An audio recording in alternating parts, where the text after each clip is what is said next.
Assalamualaikum warahmatullahi wabarakatuh. Alhamdulillah wassalatu wassalamu ala Rasulillah wa ala alihi wa sahbihi wa man wala. Allahumma salli wa sallim wa barik ala nabiyyina Muhammadin wa ala alihi wa sahbihi ajma'in. Amma ba'd. Oke, ikhwan sekalian yang dirahmati Allah Subhanahu wa taala. Kali ini kita akan melanjutkan tafsir surah Al-Ghasyiyah, yaitu dari ayat 17. Karena kita telah membahas ayat-ayat sebelumnya di video-video sebelumnya. Kali ini kita akan mulai dari firman Allah Subhanahu wa taala, "Afala yanzuruna ilal ibili kaifa khuliqat?" Apakah mereka tidak melihat bagaimana unta itu diciptakan? Unta adalah hewan yang sangat istimewa, yang sangat kuat, yang besar, dan dia adalah memiliki keajaiban sehingga Allah Subhanahu wa taala menantang ataupun menyuruh orang kafir untuk melihat unta itu diciptakan Allah Subhanahu wa taala. Kenapa Allah sebutkan unta di sini? Kata ulama tafsir, karena bahwasanya unta ini sangat berbeda dengan hewan-hewan ternak lainnya. Unta memiliki keutamaan yang sangat banyak dan dia mampu hidup di padang pasir walaupun mungkin itu kering kerontang, panas, tapi dia sanggup hidup di sana. Kita ketahui bersama bahwasanya tidak semua hewan yang ada di muka bumi ini itu sanggup untuk hidup di padang pasir. Selain itu teman-teman, bahwasanya unta ini bukan cuma hidup saja di padang pasir, tapi dia sangat banyak manfaatnya bagi manusia. Bahwasanya salah satu manfaatnya ataupun keutamaan hewan unta ini adalah unta itu sanggup berjalan dalam satu hari sekitar 50 mil atau sekitar 80 km satu hari. Itu dalam kondisi dia tidak makan dan tidak minum selama 5 hari. Ya, berarti artinya itu unta mampu berjalan sekitar 250 mil, yaitu 400 km, ya, 400 km tanpa makan dan minum. Kalau hewan-hewan lain tidak ada yang sanggup seperti itu, teman-teman. Makanya Allah Subhanahu wa taala ya sering menyebutkan unta di dalam Al-Qur'an. Banyak ayat-ayat yang menjelaskan ataupun menyebutkan tentang unta ini. Dan ini merupakan adalah suatu yang sangat dibutuhkan di kalangan kafir Quraisy ataupun orang Arab ya. Orang Arab ketika itu mereka tidak memiliki kendaraan motor, teman-teman. Mereka tidak memiliki motor, mobil, kereta api, pesawat dan lain sebagainya. Kendaraan yang paling besar, yang paling mahal itu adalah unta, dan itu merupakan kendaraan mereka. Selain kendaraan, mereka juga bisa memakan dagingnya. Selain itu juga mereka juga bisa meminum susunya, dan itu juga bisa kulit unta dijadikan oleh mereka menjadi pakaian-pakaian mereka. Tentunya unta ini sangat banyak manfaatnya, makanya Allah sebutkan di dalam Al-Quran ini. Dan ketahui juga teman-teman, salah satu keajaiban unta ini, unta itu sanggup berjalan sekitar 30 ataupun sampai 40 km per hari dengan membawa berat beban yaitu sekitar 500 kilo atau setengah ton. Ya, dan itu bisa dibawanya 3 hari berturut-turut tanpa makan dan minum. Tapi kalau minum onta ini itu sangat banyak. Ya, jamaah, bahwasanya onta ini kalau seandainya onta itu minum dan dia minum sampai puas, itu sampai 200 liter air bisa diminum sama dia dan disimpan, dan itu bisa dikeluarkan kapanpun dia butuh. Seperti itu. Maka Allah Subhanahu wa taala mengajak kita ya semuanya untuk senantiasa berpikir, ya mentadabburi ataupun memperhatikan bagaimana unta ini hewan yang sangat luar biasa hewan yang sangat takjub, yang menakjubkan. Ini untuk kita lihat, kita pahami secara detail, kita ambil ibrah bagaimana Allah Subhanahu wa taala adalah Sang Maha Kuasa yang menciptakan unta yang begitu hebat.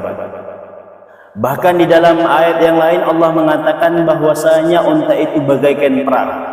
Wa inna lakum fil an'ami la'ibratun, bahwasanya bagi kalian itu hewan-hewan ternak terdapat pelajaran. Nuskikum mimma fi butuniha, kami berikan kalian minuman dari perutnya. Maksudnya Allah memberikan kita dari perut hewan itu apa? Susunya. Unta itu susunya bisa diperah, ya. Tidak semua hewan itu susunya bisa diperah, termasuk unta ini bisa begitu. Walakum fiha manafi'u katsiratun, dan banyak lagi manfaat-manfaat yang kalian dapatkan daripada hewan ternak itu, terutama unta. Wa minha ta'kulun, dan kalian juga makan dari daging hewan ternak itu. Wa 'alaiha wa 'alal fulki tuhmalun, dan di atasnya lah kalian membawa barang-barang, dan juga perahu yang kalian taruh barang-barang di atasnya. Ini ayat ini menjelaskan kepada kita bahwasanya seolah-olah unta itu adalah bagaikan perahu yang mana dia sanggup membawa beban yang sangat banyak, keperluan manusia, membantu manusia, padahal dia adalah hewan yang besar, dia tunduk dan patuh kepada manusia. Allah Subhanahu wa taala tidaklah menyebutkan ayat ini kecuali memang banyak keajaiban-keajaiban yang Allah titipkan, yang Allah sisipkan kepada unta tersebut. Makanya kita sebagai hamba Allah yang patuh kepadanya, kita harus mentadabburi lebih dalam lagi tentang unta ini. Supaya apa? Supaya kita semakin kuat, keimanan kita semakin kokoh, bahwasanya Allah lah yang menciptakan unta yang begitu hebat, unta yang begitu luar biasa. Hadirin yang dirahmati Allah, bahwasanya unta ini adalah hewan yang tinggal di Arab, ya. Kita ketahui bahwasanya di zaman dahulu kenapa Allah menyebutkan tentang unta? Unta tersebut adalah hewan yang sangat mahal harganya di kalangan orang-orang kafir Quraisy ketika itu. Ini adalah tafsir afala yanzuruna ilal ibli kaifa khuliqat wa ilas samai kaifa rufi'at. Bagaimana, apakah kalian tidak melihat Allah meninggikan langit? Langit kita lihat dari timur ke barat tidak ada tepinya, teman-teman. Tidak ada tepinya, tidak ada juga tiangnya. Ya, dia berdiri kokoh tanpa ada tiang. Kita membangun sebuah bangunan, kalau kita tidak ada tiang, kita tidak buat tiangnya, maka tentunya bangunan itu akan rontoh. Tapi Allah Subhanahu wa taala maha kuasa atas segala sesuatu. Dia menciptakan langit tanpa tiang, tanpa tepi. Kita tidak bisa melihat di mana tepinya langit. Bahkan di langit itu banyak makhluk-makhluk Allah yang sangat luar biasa. Ada matahari, bulan, bintang-bintang yang sangat beribu-ribu banyak jumlahnya. Kita tidak bisa menghitung bintang. Bintang-bintang ini Allah persiapkan untuk hiasan langit, dan salah satu fungsinya juga adalah untuk melempar setan-setan yang ingin mencuri berita dari langit. Wa ilal jibali kaifa nusibat. Kita juga Allah ajak untuk melihat bagaimana gunung-gunung itu ditancapkan. Gunung-gunung itu menjadi pasak bumi, menjadi paku-paku bumi, supaya bumi ini kokoh dan kuat. Adalah gunung-gunung yang Allah ciptakan menjulang tinggi, ya. Bahkan di dalam gunung-gunung ini banyak harta-harta termasuk emas. Kita lihat di zaman sekarang banyak orang membuat tambang emas itu di gunung-gunung. Ternyata di dalam gunung itu, teman-teman, ada batu-batu yang mana batu-batu ini berisi emas di dalamnya. Allahu Akbar. Allah Subhanahu wa taala tidaklah menciptakan segala sesuatu yang ada di muka bumi ini sia-sia. Allah Subhanahu wa taala memperuntukkannya semuanya kepada manusia. tapi manusia terkadang lupa kepada Allah Subhanahu wa ta'ala. Allah juga menyebutkan setelah itu wa ilal ardi kaifa sutihat, dan bagaimana bumi dihamparkan Allah Subhanahu wa ta'ala. Bumi ini datar, bumi ini kita bisa menginjakkan kaki di atasnya. Di dalamnya banyak harta karun, di dalamnya tumbuh-tumbuhan. Kita bisa makan dari tanam-tanaman yang kita tanam, padi misalnya, jagung, kangkung, dan lain sebagainya. Semua tumbuh dari bumi. Allah jadikan bumi ini subur. Ini adalah merupakan nikmat Allah yang harus kita tadabburi. Kemanapun kita melangkah, hadirin yang dirahmati Allah, hendaklah kita mengingat bahwasanya tanah yang kita pijak itu adalah titipan Allah, yaitu adalah ciptaan Allah. Kita harus tunduk dan patuh kepadanya karena kita senantiasa bergantung terhadap sesuatu yang Allah ciptakan. Hadirin yang dirahmati Allah, maka setelah itu Allah mengatakan, fadzakir innama anta mudzakir. Hei Muhammad, dzakir, berikanlah peringatan, fa innama anta mudzakir, kau hanya seorang yang memberikan peringatan. Lasta alaihim musaitir. Muhammad, kau tidak memiliki kuasa, kau tidak bisa memaksakan mereka. Jadi Nabi Muhammad sendiri, teman-teman, adalah manusia yang Allah utus sebagai memberikan peringatan, sebagai pendakwah, dan dia tidak bisa memberikan hidayah. Yang dia bisa kasih tahu adalah jalan, ya, hidayah, thoriq, jalan menuju surga Allah Subhanahu wa ta'ala. Ya, bahkan di dalam ayat Allah pernah menegur Nabi Muhammad karena Nabi Muhammad sallallahu alaihi wasallam itu sangat cinta kepada pamannya yang kita kenal dengan Abu Talib. Abu Talib senantiasa membantu Rasul, menolong Rasul, bahkan dialah pamannya yang menikahkan Nabi dengan Khadijah. Dia memiliki peran besar dalam kehidupan Rasul, bahkan dari perkembangan Islam itu sendiri. Di zaman dahulu ketika Nabi masih hidup dan Abu Talib masih ada, Nabi ini merasa aman karena ada Abu Talib, yaitu paman yang sangat beliau cintai, itu menolong agama Allah. Artinya dia senantiasa memberikan peluang kepada Nabi Muhammad, memberikan kesempatan kepada Nabi Muhammad untuk menyampaikan agama Islam kepada kaumnya. Dia berada di belakangnya. Siapapun yang berani mencaci, menghina ataupun menentang Muhammad, dia siap untuk membentangkan badannya terlebih dahulu. Allahu Akbar. Tapi sayangnya teman-teman, walaupun banyak, ya, banyak ini, banyak sekali apa yang telah dilakukan Abu Talib kepada Nabi Muhammad untuk membantu agama Islam ini, tapi Allah tidak berikan dia hidayah. Bahkan ketika dia meninggal dunia, ketika hendak meninggal dunia, Rasulullah senantiasa mengatakan kepada pamannya yang beliau cintai, ya ammi kul la ilaha illallah, hei pamanku yang sangat aku cintai, yang sangat aku sayangi, katakanlah tiada Tuhan yang berhak disembah kecuali Allah Subhanahu wa ta'ala. Kalimatun uhajju bika indallah. Nanti di hari kiamat ketika kau mengucapkan kata-kata itu, aku akan berhujjah di hadapan Allah Subhanahu wa ta'ala. Tapi adalah teman-temannya Abu Jahal, di samping Abu Talib juga, dia mengatakan, atarghabu an millati Abdul Muttalib. Hei Abu Talib, apakah kau benci dengan agama kakekmu ataupun ayahmu, yaitu Abdul Muttalib? Maka terakhir teman-teman, bahwasanya Abu Talib ini yaitu mati dalam keadaan tidak Islam. Ketika mengetahui pamannya mati dan belum sempat mengucapkan la ilaha illallah, apakah Nabi berhenti? Tidak, karena dia sangat sayang kepada pamannya ini, paman yang membelanya, paman yang mengajarinya banyak hal. Apa dikatakannya? Maka dikatakan Rasulullah SAW, la astaghfiranna laka ma lam unha anhu. Wahai pamanku, walaupun kau mati dalam keadaan kufur, aku akan meminta ampunkan atas dosa-dosamu selama aku belum dilarang Allah Subhanahu wa ta'ala. Maka Allah menurunkan sebuah ayat, innaka la tahdi man ahbabta walakinallaha yahdi man yasha.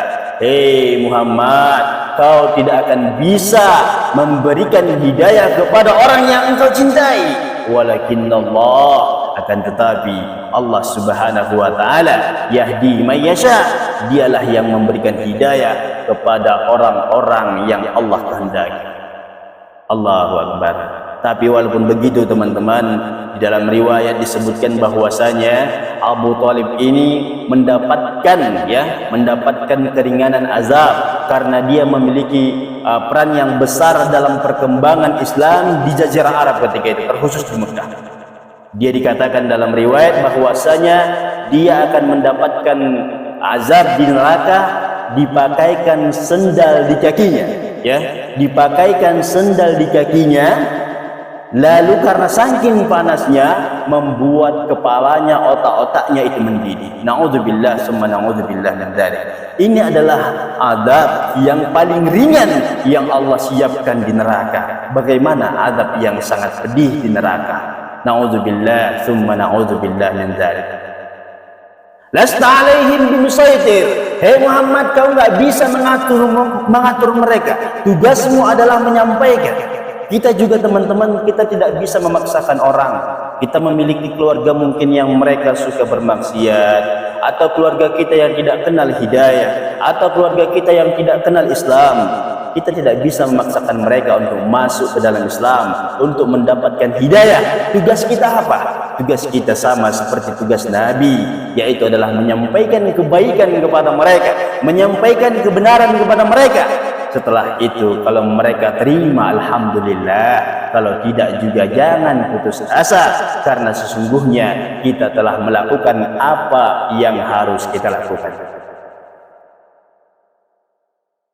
Hadirin yang dirahmati Allah, inilah Allah menyebutkan setelah ayat itu, yaitu adalah illa man tawalla wa kafar, kecuali orang-orang yang berpaling dan kufur kepada Allah, fayu'adzibuhullahu al-'adzabal akbar, Allah akan mengazab mereka adzabal akbar, azab yang paling besar, yang sangat besar.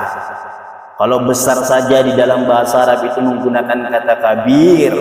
Kabirun artinya besar, tapi kalau akbar itu sangat besar, paling besar. Ya, sama seperti mungkin sogirun. Sogirun artinya adalah kecil, tapi kalau asgor paling kecil atau sangat kecil. Seperti itu. Allah akan mengazab orang-orang yang berpaling dari agama ini, yang kufur kepada Allah, dengan azab yang sangat besar, azab yang sangat pedih. Inna ilaina iyabahum. Ketahuilah bahwasanya mereka ini manusia-manusia yang ada di muka bumi ini semuanya akan kembali kepada Allah Subhanahu wa taala. Orang-orang yang telah meninggal dunia, mereka nanti akan dibangkitkan. Kita yang masih hidup, kita nanti pasti akan meninggal dunia dan dibangkitkan. Allah Subhanahu wa taala akan kembali kepada Allah. Inna lillahi wa inna ilaihi rajiun. Kita semua adalah milik Allah, dan kepada Allah lah kita nanti akan kembali di hari kiamat. Thumma inna alaina hisabahum, dan kami adalah kewajiban kamilah untuk menghisap amal mereka, amal manusia semua, amal kita teman-teman, bahwasanya Allah akan hisap semuanya. Ma yalfizu min qaulin illa ladaihi raqibun atid. Ya, Allah mengatakan tidaklah seorang manusia mengucapkan satu kata illa alaihi raqibun atid. Ada malaikat raqib dan atid mencatat semua perkataan kita, semua perkataan yang keluar dari mulut kita akan dicatat oleh malaikat ini, nanti akan diperlihatkan semuanya kepada kita pada ketika kita mendapatkan kitab amal ataupun catatan amal di hari kiamat nanti. Maka teman-teman yang dimuliakan Allah, kita harus pahami bahwasanya semua manusia pasti akan mati, akan kembali kepada Allah, dan akan pasti dihisab Allah Subhanahu wa taala. Marilah senantiasa kita berusaha untuk meringankan hisab kita, untuk senantiasa kita beribadah kepada Allah, tujuan kita sesungguhnya adalah surga Allah Subhanahu wa taala. Nabi Adam alaihi salam adalah kakek moyang kita, yaitu dia merupakan manusia penduduk surga. Tapi Allah keluarkan, ya, Allah keluarkan dan dia merantau ke dunia. Ibaratnya bahasa kita itu dia merantau ke dunia. Setelah di dunia ini dia berjuang, setelah dia berjuang di perantauan ini, pastinya dia akan kembali ke kampung halamannya. Tapi banyak orang, teman-teman, yang lupa akan kampung halamannya. Kita ini berasal dari surga, kakek moyang kita berasal dari surga, dan kita harus kembali ke surga. Tapi banyak manusia yang lupa jalan-jalan menuju surga karena mereka terlalu sibuk dengan dunia. Memang manusia itu tidak pernah lepas dengan dunia. Namanya juga ada hawa nafsu. Kita senantiasa digoda oleh setan. Tapi ketahuilah teman-teman, ketika kita melakukan kesalahan, kita harus kembali kepada Allah Subhanahu wa taala dan kita berharap bahwasanya kita adalah penduduk surga yang Allah rahmati, yang Allah berikan nikmatnya di hari kiamat nanti. Mudah-mudahan ini semuanya bermanfaat. Kita sudah selesai dengan tafsir surah Al-Ghashiyah. Ya, saya bukanlah yang orang yang baik, lastu bi khairikum, sebagaimana Abu Bakar mengatakan dalam pidatonya ataupun dalam khutbah pertamanya ketika dia diangkat menjadi khalifah, lastu bi khairikum, saya bukanlah yang terbaik di antara kalian. Padahal Abu Bakar itu adalah yang terbaik gitu. Begitu juga saya, tentunya saya bukanlah orang yang terbaik, tapi kita sama-sama belajar untuk menjadi yang lebih baik. Mudah-mudahan kita semuanya Allah kumpulkan di surganya. Amin amin ya rabbal alamin. Subhanakallahumma wa bihamdik, asyhadu an la ilaha illa anta, astaghfiruka wa atubu ilaik. Assalamualaikum warahmatullahi wabarakatuh.